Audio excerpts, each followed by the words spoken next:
Alright, I'm looking a little rough right now, so excuse me, I just got for work. So here's my meeting with Juvenile.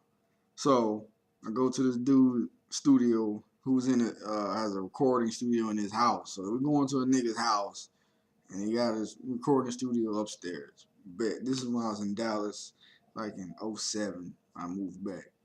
So we go upstairs. I'm supposed to be buying some beats from the dude because this is back when I was doing building my little rap career or whatever. I was starting to get popping off there.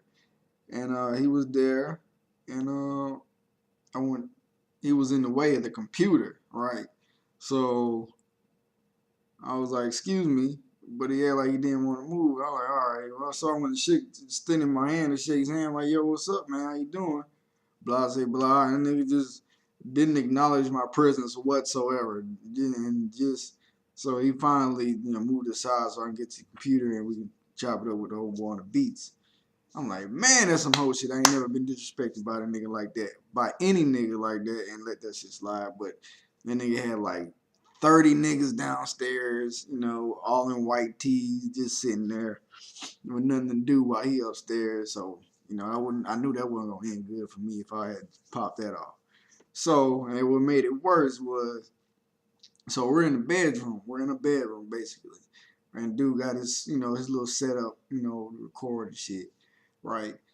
So we're not even a foot from each other. So I'm in there. The dude houses he's in there. Juvenile and another Juvenile partner was in there. So this nigga is sitting at the chair, right? And he's like, "Yo, how you feel about this beat?" And he looks at Juvenile. Juvenile didn't even look at the dude. Juvenile spoke to his buddy, was sitting down next to him. Juvenile standing up in the way. So basically, dude had to talk to the other dude who was sitting across from him, right? Then Juvenile would tell the dude how he felt and what he wanted to do, and then that's how it went. And I'm like, what? So, and this would piss me off even more. And so, I was there with my girl. So she was like, "Oh my God, I love Juvenile. Oh my God, I love him." I'm like, first of all, you ain't finna be no fucking groupie. Why I'm sitting right? I'm a motherfucking man. You ain't just finna be some motherfucking groupie, right?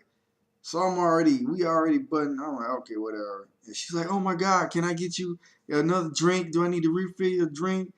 And he didn't acknowledge. She was like, I spent my last $15 to buy your 400 Degrees album. Uh, I'm like, man, fuck this nigga, man. It's a whole ass nigga. Like, for real. She was like, no.